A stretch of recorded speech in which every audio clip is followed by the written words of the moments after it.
Hello, this is Karia again, and I have another video for you today. Today I will be doing an unboxing, first impression, and swatching of some Rembrandt watercolors that I got from Jackson's Art. Now, I'm in the US, so usually when I order from Jackson's Art, I go with overkill. So this order was funded by Google AdSense, and a few people have used the Jackson's Art referral link, and there'll be a link to that referral link down below. So those two things together were enough to pay for this. Now, usually the Rembrandt watercolors are fairly expensive here in the US, but I think I got them for like $120, $130.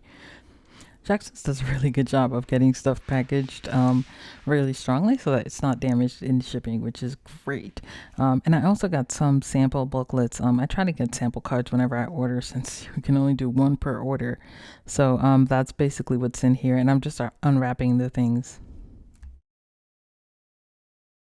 Something fell out already. And I know what this is. This is the Lenox cotton paper. Now, I actually got a set of, I think it was 10 or 11 different ones from Legion, and I'm still working on that review, but I liked some of these papers so much that I went ahead and I ordered a couple more different ones. This is 100% cotton drawing paper, so I use these for graphite drawing, and I really like the results that I got from using that for graphite drawing. And this is a different one. Hold on, this is warm white, and I was also using this for graphite drawings, and these are really good for like being, New York City subway, because I can just take these little pads. And here, this is the Stonehenge white and the Stonehenge colors, but I don't think the hot press was available. The only one I really didn't like was the Yupo paper, but I want to spend more time with it before I do the full review. So I know some people have been waiting for that full review for almost a year, but I want to spend a little bit more time on these. But anyway, so I got a second one of those. And this is second pack. You can only get one of these per order, so I placed an order. I placed an order a while back, and I don't know, I really wanted to spend some more time with these, try different mediums. So I have two of these now, since you can only order one per order. So with my last order, I ordered one, and then with this order, I ordered one. So that way I can try one with dry medium and one with wet medium, and try both of them, and then see them side by side, each one getting a whole sheet for dry medium and a whole sheet for wet medium. That way I could spend a little bit more time with these, and then pick out my favorites and get one of these. All right, there's that. This is something else. Oh, this is some more Jackson Legion paper. Once again, this is the Stonehenge cold press and Stonehenge hot press. And I had been leaning towards the cold press, but as I've been doing more reading, I'm sort of going back towards the hot press again, after having been leaning towards the cold press. Now, I got a book from a fan about botanical drawing in colored pencil, and that's got me really thinking about, she recommends hot press, and I had been using cold press for colored pencil, but she recommends hot press. So I'm going to try my hands at the hot press with the colored pencil. So it's good that I have this, and I think that's everything. Okay, that's everything. And then this is the big kahuna. This is where I went nuts, and sorry. All right, let's see if I can get this a tad bit closer. I was actually afraid I wasn't far enough away, but now I see that I needed to be a little bit closer away. All right, and this is what this is. This is the Rembrandt 48 color set. I really wanted to try Rembrandt. They're kind of weirdly difficult to get around here. The set of, I think like 12 or 18 was like 50 something bucks in the US from like Amazon. And then the set of 120 was like 165 from Amazon. But then the set of then it goes all the way up to 48, and that was like 175 from Amazon. But then I saw that they had the set of 48 for like 120. So I just went ahead and no, it was less than 120. It was less than 120. It was like 112 or something. $112 US. So I just went ahead and I got it because I heard good things about the brand, and it's harder to get here. So I figured I'd just go with the 48 and just do it like one and done. So this is something that, again, if you don't have an ad blocker on and you watch ads, I try to get things when I go to Jackson's. I try to get things that are either a considerably better value or things that are difficult to get in the US. So So I think this order fit that bill. So I'm just going to open this up. Get in here.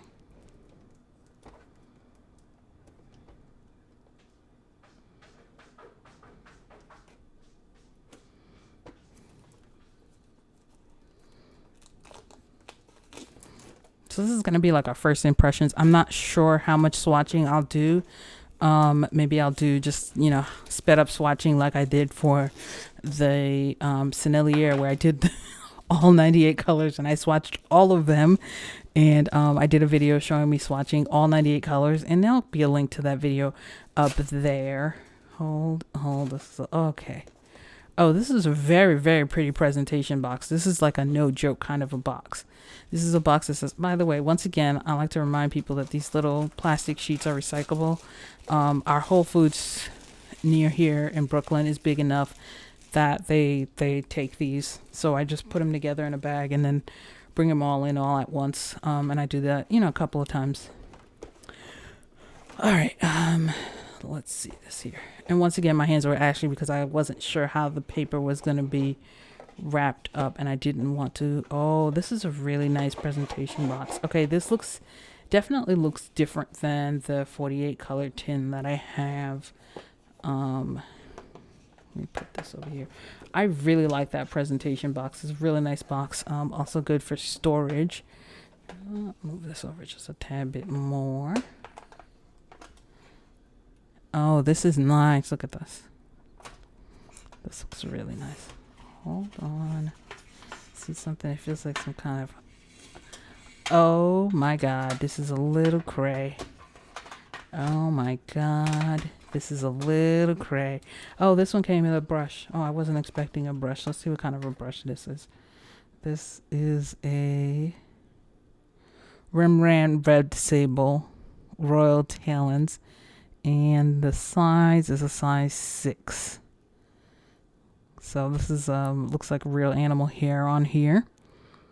And size 6. All right, so I'm gonna take a picture of this and then take out the little foil wrappers. I'm not sure if I'm gonna do it on screen. You know what? I'm gonna do it on screen, but I'll probably do it in high speed motion. I just want to check out. Okay, so there's more mixing area like that. So when I use my other set of 48, I actually take it out of the metal tin and I set it aside, and then I usually use it like this. So I have all the mixing area here, and I have these mixing areas too, and then I have it set aside like this. Okay, so I would normally not get a set of 48 for something that I have not tried before, but in this case, I'd seen other reviews, I've read other reviews, and it seemed like they were an interesting brand to try, especially since here in the US they're not that easily available. So, and since I figured I was going to be doing a review, I figured I'd just get it. This is just the high speed of me doing that, but I did want to show you how to put the pans into the metal tin. Super easy. Is you got to put in with the short end first, and then you click it in place. So once again, the short end goes first, and then you click it into place with the longer end. And if you do that with all of them, and you have the sort of lip going out a little bit further than you need it to, it's a little struggle to get it in, but once it's in there, it's super secure, and it's not a problem at all to have them go out. All right, so anyway, so at this point, I'm started swatching, and I'm going to go through pretty much all of the colors that came in this set and swatch all of them as I talk a little bit about the company and just, you know, some general information. So the first color that we saw was PW4. And that's the white, and this yellow here is cadmium lemon yellow, which is PY35, and PY35 is also this cadmium light yellow. And a lot of people don't use cadmiums. I only have them if they come in a set with something else. And I try not to use things that are too toxic, just because, I have cats and I'm lazy with my cleanup, so it just makes my life easier. Anyway, this color, which I can't pronounce, and I know somebody's going to get mad, is Aeroline, and it is PY150. And it's interesting because I found it to be a little bit more orangey than the Sennelier one. The Sennelier one, I found it to be more opaque, and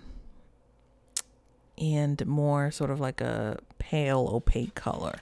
So that was interesting to see the difference. And I did skip a couple of colors in the middle there. The next one was Gamboge, which their Gamboge is yellow 150 and PO 48. And then it was Cadmium Yellow Deep, which was PY 35 and PO 20.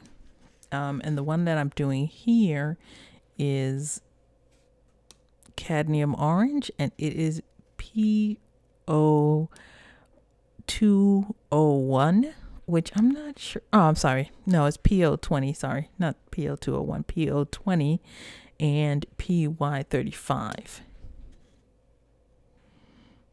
This is Vermilion, which is PR 255 and PY 104. And I've talked about this in when I did the Sennelier swatching video, is that I have vision problems. And so for me, the easiest way to record is, and when I do my own my own arting, is to just hold it up to basically my eye line. And that makes it much easier to be able to see and to record. So that's what you see me doing here. And that's why it's hard for me to do a lot of color with me or paint with me videos. But anyway, back to the swatching. This is Cadmium Red Light, and it is PR 108 and PO 20. And that's the Cadmium Red Light. Now, Royal Talens claims that they have the highest degree of light fastness, and the various claims that these companies make. But I do find it interesting that only 2 of the colors are listed as less than highest light fast rating, which was interesting to me. Anyway, this is Medium Cadmium Red, and it is PR 108. Now, I haven't spent that much time with these paints. I've just made a couple of swatches and some light sketches. But I do notice that these seem to be more matte than the Sennelier paints. The Sennelier paints seem to have like a little bit of a glow, almost shininess, but not quite shininess. But it's interesting coming from, Sennelier as being my main brand to something that's, a lot different. Anyway, this is Cadmium Red Deep, and it is PR 108. So it's interesting coming from that to something like this that's so different from that. The other thing that Royal Talens says about these paints is that they are supposed to have a very high level of transparency. And I love layering. I love working in layers and glazes, so I'm really curious to see that and to try that. I've only had a little bit of glazing sort of by accident as I was doing various things.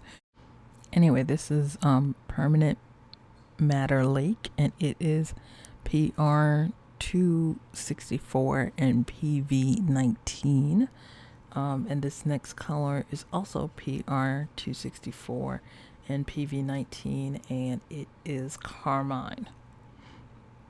This Carmine is less pink than the Sennelier Carmine, which has a really strong sort of pinkness to it. And this is a little bit less pink than that.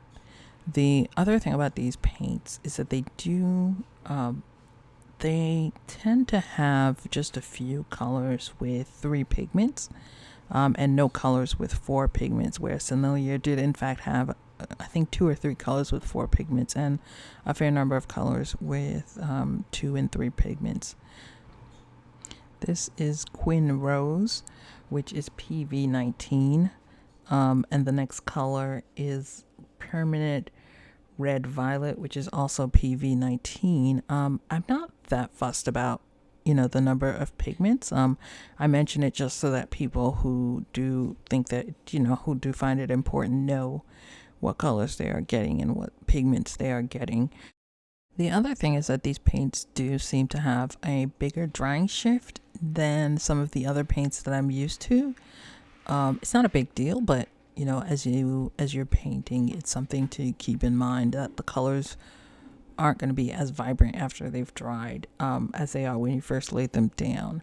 Anyway, this is mauve, and it's PB19 and PB15. And the next color is also PV19 and PB15, and that is going to be permanent blue violet. And so those two colors have the same pigments, but they're different hues. But yeah, I was surprised at how much the drying shift was in these. And you know, as I spend more time with them, I'll be able to try them in different papers and see if that has an impact. The other thing is that the Rembrandt line of watercolors has 80 colors total. And I'm surprised that they don't have a full set, because with 80 colors, they could totally do a full set. They do have some wood boxes, but I find them to be really odd because they are filled with a lot of accessories and they're rather large. And they don't have as many colors as are on here. I think the 48 tin set is the most that you can get at one time from this brand, which like I said, I was just surprised by. And I just went back over it. I'm not sure why I went back over it. I'm sure I had my reasons. Anyway, this is the first of the ultramarines, and this is French ultramarine, and this is PB29, and only PB29. The Sennelier French ultramarine was 2 pigments, and this one is just a single pigment ultramarine. This is actually the part where I took a break and I did the rest of it the next day.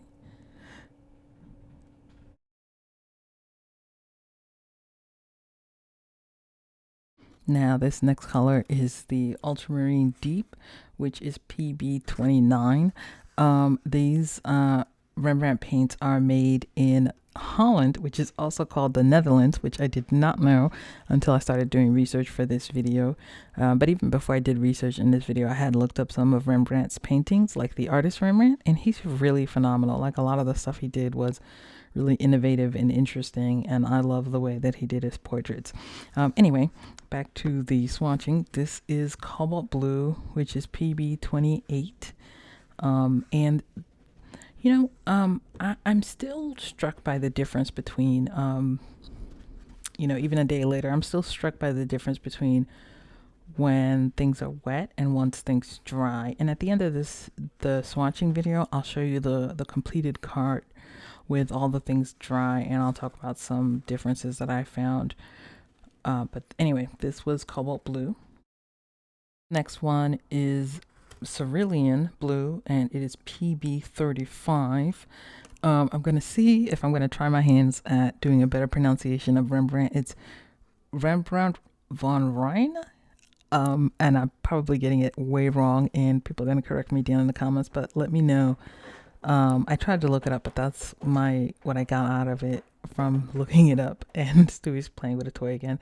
Okay. Anyway, this is Phthalo Blue Red shade. Now, I found this interesting because this phthalo blue is not as strong as I expected, especially once it dried, but I really want to play with it more. The other thing that I found interesting is that they included phthalo blue red shade, and usually they, in most of the sets that I've seen that includes phthalo blue, they usually include phthalo blue green shade, or they'll include both of them. But I've never seen a set include only phthalo blue red shade. And as I said in a previous video, I'm sort of kind of falling more in favor of phthalo blue red shade, so I really want to play with this.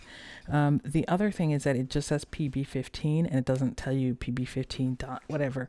It's not a big deal, but it is interesting.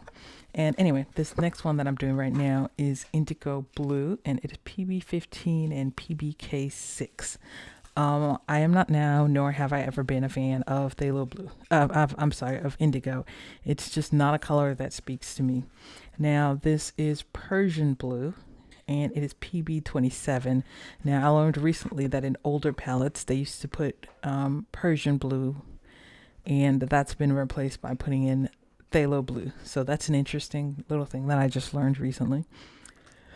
So I find that interesting. But anyway, I've never been a fan of indigo I don't know why. It just doesn't sing to me, and I know a lot of people like it. Now, this is the color that I prefer instead, almost universally. This is Indian Throne, which is PB60, and I love PB60, and I can never have too much PB60 in my life. I feel like maybe it's because indigo is a blacker color. It usually has black in it, but it feels like it's a blacker color, and I like Indian Throne. I feel like it gives me a little bit more versatility, as opposed to having it be blacker too. Anyway, this is a turquoise blue, and it is PB15 and PG7. And that's turquoise blue, although I should call it teal blue just despite one of my fans. I'm so bad. I'm sorry. One of my fans has been arguing with me for ages about whether or not teal and turquoise is the same color. I don't get that much of a difference between the two, but maybe because neither color ever appealed to me. Anyway, this is also off topic. Anyway, this is PG7 and PR154, and it's permanent green. And it's a very sort of vivid, bright green color. Honestly, I would have thought this was a pine green until I saw that it was permanent green. But if I had to label this one, I would have thought that this was a pine green. Now, overall, I must say I wasn't that impressed with the greens from Rembrandt at first glance, and this is why this is just a first impressions video, because once I get my hands on it a little bit more and once I play with it a little bit more, I'll be able to better tell you how the greens actually perform. But anyway, there was one green that I said, oh, I'm going to definitely replace this one when it's done, and this is PG36 Emerald Green. Sennelier has a color that looks almost exactly the same, but this is actually like usable in a pan form as opposed to like not being able to travel with. And this is phthalo green. It's PG7. Like I said, overall I was not that impressed with their greens. I didn't find them to be vibrant and vivid enough. And maybe that's why the emerald green, I really liked it, because it's sort of like a pastel-y green, but it's still a single pigment green. And it's still like a very color that I probably would mix a lot and use, in other things. But anyway, the color after that is Viridian Green. And you see me sort of playing with it on the side because I actually, like I said, I expected the phthalo color to be much more vibrant. And so I thought maybe I had the wrong color. So that's why I was doing it off to the side to see if I really did have the correct color. But this next color here is Viridian, which is PG18. Now, Viridian is a color that it's one of those colors that I see that it's included a lot in older brands. I think Winsor Newton includes it in most of their sets, and it looks like Rembrandt includes it in most of their sets. I'm not that pressed by it. It was really, really hard to re-wet, and the color payoff is not that intense. And I also didn't feel like there was enough in the hue itself for me to want to keep layering. Like I feel like I could use just a lighter phthalo green and get the same results, but that's just me. Anyway, this is Hooker's Green Deep, which is PG7 and PY150, and it's a really nice color. Now I believe Hooker is named after a botanist slash journalist. So that's where the name comes from. This is sap green, which has always been one of my favorite colors. This is a more yellow sap green than most of the other sap greens I have, and that's because the first color is PY150 and the second color is PG7. So this is why this is a more yellow sap green, but I still like it. I've always been a fan of sap green. So I probably will play with this one, probably among the most, to see how it goes. And this next one is chromium green oxide, and it is PG17, and I love the single pigment greens, but this one felt opaque when it laid down. And that's another thing I found about a lot of the Rembrandt colors, is that they feel more opaque when they lay down. Like once they actually dry, it's actually not as opaque as I felt like it was originally, which is okay. I mean, that's fine, but it's something for me that I have to get used to, like the more I play with these. This the next color after that is olive green, which is PG7, PY150 and PV19. So they put in a little bit of red to bring down the intensity of the green. And I think this one is one that I'm still not sold on, but I definitely want to play with a little bit more to see what my general feelings about this one will be. The next color is yellow ochre, and it is PY43 and PY42. And you'll see this across a lot of the earth tones, that they look more opaque when you first lay them down, but once they actually start to dry, they definitely look much more transparent. This is PY42. It's transparent oxide yellow. And it's interesting because overall, I think once the colors dry, this range has very good transparency across the colors, at least judging from the black line that I put in. Most of the colors seem to become very transparent once they dry, including the yellow ochre and the transparent yellow. And anyway, this color is called raw sienna, but as you can see, I've labeled it not raw sienna because it is PY43. And indeed, to me, it doesn't really look like the other raw siennas I have. It looks more like I don't know, I want to call it a European skin tone, maybe. I'm gonna get dragged for that one. Anyway, this one is raw umber, and it does look like raw umber because this one is PBR7, and you guys know how strongly I feel about umbers and siennas being PBR7. I don't know why I'm so extreme about it, but I'm pretty extreme about it. Anyway, this next one is a light oxide red. It is PR101, and it's interesting because I had, as I mentioned before in the past with some of my other travel palette, is when I take PR101 and I pour it into a pan and let it dry, it sort of remains soupier. So I definitely want to try more PR101 in half pans as opposed to getting it in the tube and drying it out. Anyway, this is transparent oxide red, which is also PR101. And it reminds me so much of the M. Grand Transparent Oxide Red, but this one is much more orangey in its tint. All right, this is burnt sienna, and it is actually burnt sienna. It is PBR7, as it's supposed to be, and it is a lovely color. It's very brick burnt sienna. It's not overly red, but it's definitely a brick color. Like, this is a color I would use for bricks. This next color is burnt umber, and it is PBR7, like it's supposed to be. And it's a very clean burnt umber. In fact, it's listed in the sheet that I downloaded from their website as not a granulating color. And I thought that burnt umbers were typically granulating, but it's listed here as non-granulating. And it does look very clean to me. I'll play with it a little bit more, but it definitely looks really clean. And that's one thing that I've noticed a lot across the Da Vinci line, is that the colors seem to be less granulating than a lot of other brands. Even colors that are typically granulating don't seem to granulate as much with this. I said Da Vinci earlier. I meant Rembrandt. All right, in my defense, there is a Da Vinci color made by Royal Talens, and I was thinking about that because I do need to anyway, long story short, anyway, this is transparent brown, and it is PR101. At some point I'll get some Da Vinci's to review, but they're much more expensive here than they are elsewhere.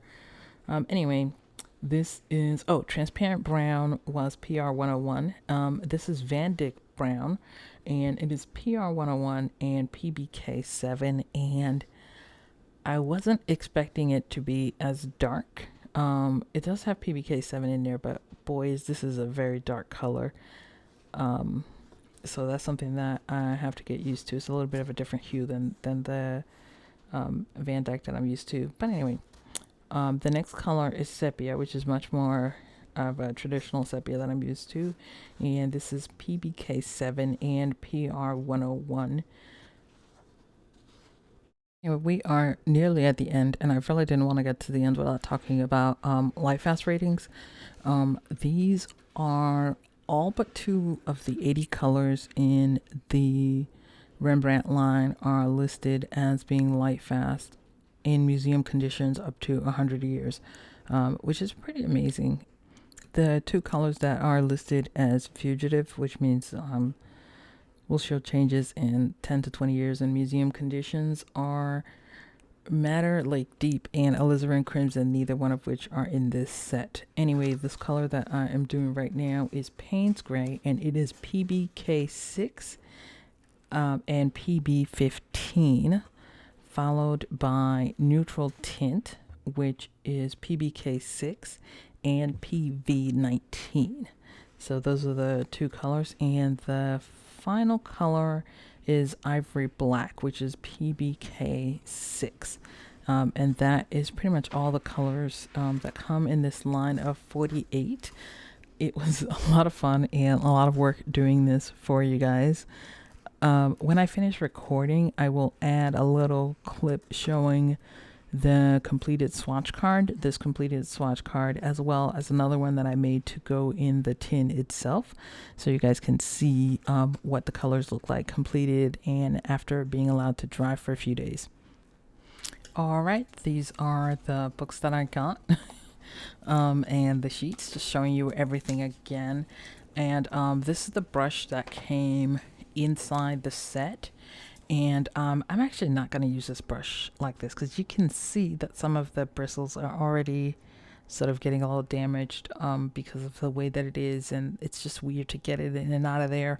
So I'm probably not going to keep the brush in that set. I'm just going to keep this brush up front. Since it's natural hair, I don't want it to get damaged, and I want to make sure that I get the most use out of it that I can.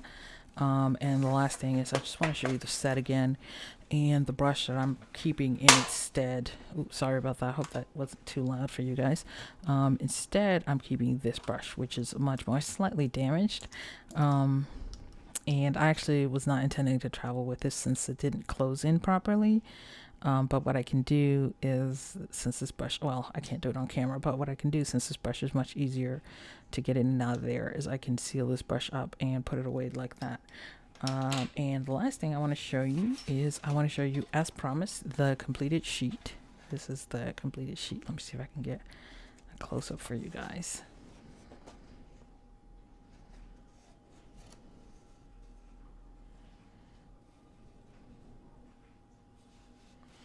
As well as the completed sheet, I also made a little cheat sheet of all the colors in the pan in the order that they're in. And I always make one of these for whatever palettes I have, because it is so much more useful to know exactly what color you're getting, because they don't always match up. Like, for example, look at those 2 yellows right there. These 2 yellows right there. They don't always match up to what they're going to look like once they are on the paper. So this really helps me in the long run to know exactly what I'm dealing with. Anyway, that's it. Thank you guys so much for watching and for staying all the way to the end. If you guys like this video, don't forget to like this video, share, and subscribe. And if you do ever, place an order from Jackson's, if you're in the US or the UK or wherever you are in the world, and you place an order from Jackson's, I have an affiliate link down below, and you can bookmark that and use that for placing your Jackson's orders, which is what helped fund this video, and which is what helped fund many other videos, as well as having Amazon affiliate links down below. Thank you so much to the patrons for supporting this channel. This is a sheet of Arches paper that I used, Arches Cold Plus watercolor paper, and that was definitely funded by the patrons so that I can have the swatches and show them in the highest quality paper that I can afford. So that is really helpful. And don't forget to stay tuned for a cat video, as always, and I will see you guys next time. Bye. Hey buddy, who's your buddy? Oh, who's your buddy? Oh, you're a good kitty. Oh.